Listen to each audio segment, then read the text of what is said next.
اللہ سبحانہ و تعالیٰ نے غذا کے اندر ہی علاج بھی رکھا ہے. یعنی غذا صرف ہماری بھوک مٹانے کے لیے نہیں ہے، صرف انرجی دینے کے لیے نہیں ہے، بلکہ اس کے ساتھ ساتھ ہمارا علاج بھی. تو جب آپ کبھی بیمار ہوں اور کچھ کھانے لگے اور سمجھ نہ آئے کہ کھانا چاہیے یا نہیں، تو دعا کر لیا کریں کہ اللہ تعالیٰ اس کو میرے لیے غذا اور دوا دونوں ہی بنا. ٹھیک ہے، تو کوئی بھی فوڈ آپ کے لیے غذا بھی ہے اور علاج بھی ہے. کیونکہ ہم تو اپنی خواہشات کے پیچھے چلتے ہیں نا، یا پھر شبہات کا شکار ہوتے ہیں. ایسی باتیں بنی ہوئی ان کی کوئی حقیقت نہیں. پھر جب زندگی کا ایک وقت آتا ہے جب ہمارا جسم جو بہت زیادہ اس میں ٹاکسنز ہو جاتے ہیں، وہ غلط غذا کھا کھا کے جب وہ اپنے اثرات چھوڑنے لگتا ہے، تو پھر ہم کہتے ہیں اچھا چلو پرہیزی کر لیتے ہیں. تو پہلے سے اگر کر لیں تو زیادہ بہتر ہے. ٹھیک ہے، تو اگر میں آپ سب کو یہ ہوم ورک دے دوں کہ اپنا بلڈ گروپ جانیں اور اس علم کو مزید تھوڑا سا حاصل کریں، تو اٹس انٹرسٹنگ اور اس سے فائدہ ہوتا ہے. پہلی بات، یہ پہلا اصول کلیہ قاعدہ یہ ہے کہ صحت کو نقصان دینے والی غذا سے پرہیز کریں. محمود بن لبید رضی اللہ عنہ سے مروی ہے کہ رسول اللہ صلی اللہ علیہ وسلم نے فرمایا، اللہ تعالیٰ اپنے بندے کو جس سے وہ محبت کرتا ہو دنیا سے اسی طرح بچاتا ہے جیسے تم لوگ اپنے مریض کو کھانے پینے سے بچاتے، اور کھانے کی صورت میں تمہیں اس کی طبیعت خراب ہونے کا اندیشہ ہوتا ہے. اچھا، کچھ چیزوں کی الرجی تو بہت معمولی ہوتی ہے لیکن کچھ بہت سیویئر بھی ہوتی، تو اس کا بھی آپ کو پتا ہونا چاہیے، اور جس سے ایک دفعہ نقصان ہو جائے دوبارہ اس راستے پہ نہ جائیں. رسول اللہ صلی اللہ علیہ وسلم نے فرمایا، جب اللہ تعالیٰ کسی بندے سے محبت کرتے ہیں تو اسے دنیا سے اس طرح روکتے ہیں جس طرح تم میں سے کوئی اپنے مریض کو پانی سے روکتا ہے. بعض بیماریوں میں پانی پینا نقصان دہ ہوتا ہے، کسی کو معلوم ہے؟ معلوم ہے آپ کو یہ بات؟ کچھ عرصے سے ایک میل اور ایک ٹوٹکا ایسا ہر ایک کو سرکولیٹ کیا جاتا ہے جس میں پانی پینے کے فوائد بتائے جاتے ہیں، اور کہا جاتا ہے کہ 6 گلاس اور 8 گلاس اور 1.5 لیٹر اور اتنا پانی تو سویرے پی لیں اور پھر اتنا پیئیں اور اتنا پیئیں. یہ نسخہ بھی سب کو سوٹ نہیں کرتا، کیونکہ کچھ بیماریوں میں زیادہ پانی پینا نقصان دہ ہے. کچھ ہے اندازہ آپ کو وہ کون سی بیماری ہو سکتی؟ کڈنی ریلیٹڈ، کیونکہ بعض لوگوں کی کڈنیز ویک ہوتی ہیں، پوری طرح فنکشن نہیں کرتی. جب آپ ایکسٹرا پانی پی جاتے ہیں تو ان کو کام کرنے میں دقت پیش آتی اور وہ نقصان دہ ہوتی. کچھ بیماری ایسی تھی جس میں صرف سپ پانی دیا جاتا ہے. بعض اوقات مریض کو پانی دیا بھی نہیں جاتا، صرف ٹھنڈی برف کو لے کے اس کو کہا جاتا ہے کہ اپنے زبان پہ لگا لیں. کہ پانی نقصان دہ ہے اس کے لیے. یس، وہ کہتی ہے میری خالہ کو 24 گھنٹوں میں 1 کپ پانی پینے کی اجازت ہے. اب اگر وہ اسی طرح کو ٹوٹکا پڑھ کے تو 1.5 لیٹر پی بیٹھے تو یہ پانی جو زندگی کی سورس ہے اسی انسان کے لیے نقصان دہ. تو یہ ٹھیک ہے، یہ ایکسٹریم کیسز میں ہوتا ہے، لیکن ویسے بھی ہر چیز کے اندر اعتدال ضروری ہے. کچھ عرصے تک تو یہ تھراپیز آپ کو کام دیں گی، کچھ عرصے کے بعد پھر وہ آپ کے لیے الٹا مشکل کا سبب بنے گی. ایک اور چیز یہ ہے کہ جب پانی پیئے مثلا تو ایک دم انڈیلے نہیں، انڈیلنے سے پرہیز کریں. مسنون طریقہ کیا ہے؟ 3 سانس میں پینا، اور اس کو بھی جیسے گھونٹ گھونٹ پیتے ہیں، یعنی جیسے کھا کے پیتے ہیں اس طرح پیئیں. ٹھیک، ایک ہوتا ہم تیزی سے پی جاتے ہیں، تیزی سے نہیں پی، رائٹ، گھونٹ گھونٹ گھونٹ گھونٹ کر کے. یعنی یہ نہیں کہ آپ کے ہونٹوں سے حلق میں جا پڑے، ٹیپ کھل گیا اور وہ ڈائریکٹ وہاں جائے، یعنی کہ آپ کی زبان اور آپ کا منہ جو ہے اس کا مزہ چکھے. اس طرح پینا زیادہ فائدہ مند ہے. لیکن ہم لوگ ہر وقت جلدی میں ہوتے ہیں نا، ہم کہتے ہیں جلدی سے یہ کام کر لیں، جلدی سے وہ کر لیں، اور پھر بس کچھ اور کریں. تو ہے فرماتے ہیں کہ میں نبی صلی اللہ علیہ وسلم کی خدمت میں حاضر ہوا، آپ کے سامنے روٹی اور خشک کھجور تھی. روٹی اور خشک کھجور جیسے چھوارے ہوتے ہیں. نبی صلی اللہ علیہ وسلم نے فرمایا قریب ہو جاؤ اور کھاؤ. میں خشک کھجوریں کھانے لگا تو نبی صلی اللہ علیہ وسلم نے فرمایا تم خشک کھجوریں کھا رہے ہو حالانکہ تمہاری آنکھ دکھ رہی ہے، یعنی اس مرض میں خشک کھجور ٹھیک نہیں. میں نے عرض کیا کہ میں دوسری طرف سے چبا رہا ہوں، جو آنکھ دکھ رہی ہے اس کی طرف سے نہیں.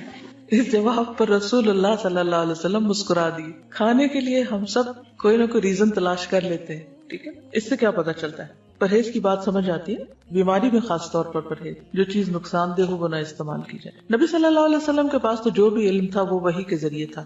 ٹھیک ہے، تو اس لیے ان چیزوں کو تو ہم ایز اٹ از لے سکتے. پھر بلا وجہ کی دوائیوں سے پرہیز. کچھ لوگوں کو دوائیاں کھانے کا شوق ہوتا ہے، تسکین ہوتی ہے ان کو دوا کھا کے. اچھا، کچھ بچوں میں بھی یہ مزاج پایا جاتا ہے کہ بڑے شوق سے دوا کھاتے، جہاں کہیں کوئی دوا دیکھتے ہیں وہ کھانے کے لیے مانگتے ہیں، کیونکہ اب کئی طرح کے فلیور بھی شامل کر دیے گئے دواؤں میں. کوئی وہ سیرپ پی جائیں گے، کوئی گولیاں کھا جائیں گے.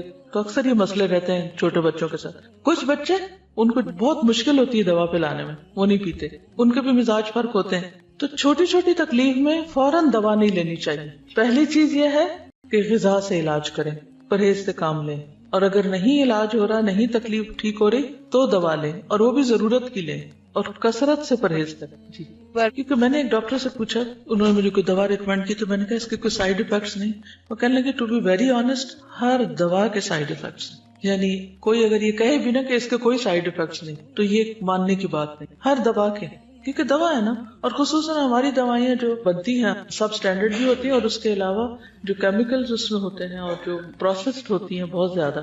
ایک تو ہوتا نا کہ کوئی جڑی بوٹیاں ہیں یا کوئی غذا ہی سے ملتی جلتی دوائیں، اور ایک یہ ہے کہ ان کو اتنے پروسیسز سے گزارا جاتا ہے اور اس میں کلر شامل کر لیے جاتے ہیں کہ ان کے سائیڈ افیکٹس ہوتے ہی ہوتے ہیں. ٹھیک ہے، تو ہر دوا زہر ہے یا عنقریب زہر بن جائے گی، کیونکہ جب اس کی کثرت ہو جائے گی، زیادہ وہ آپ کے جسم میں اس کی کوانٹٹی ہو جائے گی تو وہ زہر بنی. جب دوا چھوڑے بھی تو سٹیپ بائی سٹیپ چھوڑے، ایک دم نہیں چھوڑے.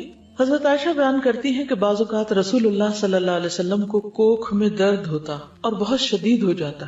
ایک دن رسول اللہ صلی اللہ علیہ وسلم کو یہ درد شروع ہوا اور اتنا شدید ہوا کہ آپ پر بے ہوشی طاری ہو گئی.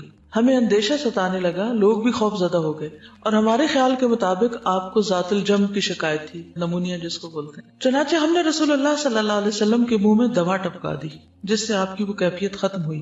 طبیعت کچھ سنبھلی تو آپ کو اندازہ ہو گیا کہ آپ کے منہ میں دوا ڈالی گئی ہے. آپ نے اس کا اثر محسوس کیا. آپ نے فرمایا تمہارا خیال یہ ہے کہ اللہ عز و جل نے مجھ پر اس بیماری کو مسلط کیا، حالانکہ اللہ اسے مجھ پر کبھی بھی مسلط نہیں کرے گا. اس ذات کی قسم جس کے ہاتھ میں میری جان ہے، گھر میں میرے چچا کے علاوہ کوئی آدمی ایسا نہ رہے جس کے منہ میں دوائی نہ ڈالی جائے. یعنی ان سب نے مل کے میرے منہ میں ڈالی ہے، اب ان کے منہ میں بھی ڈالی جائے. ٹھیک، یعنی حتیٰ کہ کوئی شخص بے ہوش ہو یا بعض امراض ایسے ہیں کہ اس میں دوا دینے سے پہلے اس سے پوچھ لینا چاہیے. اس لیے بہت سے ڈاکٹر سائن لیتے ہیں کہ آپ راضی ہیں اس پر. خصوصاً سرجریز میں تو آپ دیکھیں کہ سگنیچر کرنے پڑتے ہیں اور ڈسکلیمرز ہوتے ہیں کہ ہم ذمہ دار نہیں ہیں. ٹھیک ہے، ہم آپ کی مدد کرنا چاہتے ہیں لیکن اگر کچھ ہو گیا تو آپ خود ہی ذمہ دار ہیں. یہ پہلا پوائنٹ کیا ہے؟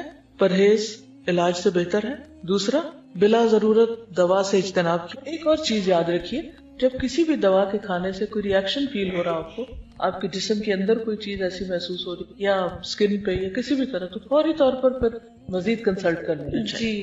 پھر موسموں کے اثرات کا خیال رکھنا چاہیے. سخت سردی اور سخت گرمی کے منفی اثرات سے بچنے کے لیے ہر ممکن احتیاط اور پرہیز، گھر، لباس، خوراک، تمام چیزیں موسم کے تقاضوں اور ضروریات کے مطابق ہوں. یعنی پرہیز صرف کھانے کا نہیں بلکہ انوائرنمنٹ کو بھی اپنے حسب حال کرنا چاہیے. بہت زیادہ کمفرٹیبل بھی نہ ہو کہ انسان سونے لگ جائے، اور ایسا بھی نہ ہو کہ بیمار پڑ جائے. کچھ لوگ اتنی ہیٹنگ کر لیتے ہیں اس سے بھی نقصان ہوتا ہے، اور کچھ لوگ جو ہے وہ جرسی کے بغیر باہر نکل جاتے ہیں اور بیمار ہو کے واپس لوٹتے ہیں، تو وہ بھی ٹھیک نہیں. احتیاط بہتر ہے، اعتدال بہتر ہے. ہر شخص کو اپنے مزاج کو، اپنے جسم کو، اپنی ضروریات کو خود بھی سمجھنے کی کوشش کرنی چاہیے. اس میں بھیڑ چال نہیں کام دے گی کہ وہ یہ کر رہا ہے تو میں بھی، اس نے کچھ نہیں پہنا ہوا تو میں کیوں پہنتا ہوں. تو کسی کی نقالی مت کریں، اپنے مزاج اور اپنے بدن کو سمجھیں کہ وہ کیا چاہتا ہے. اب اس میں آپ دیکھیے، جیسے موسموں کے اثرات کی بات کی نا، تو سردی سے بچیے جب سردی زیادہ ہو، گرمی سے بچیے جب گرمی زیادہ. اسی طرح اگر بہار کے موسم میں آپ کو کسی خاص پودے سے الرجی ہے یا اور کوئی چیز سوٹ نہیں کرتی تو اس سے بھی بچنے کی ضرورت ہے. پھر وبائی اور متعدی امراض.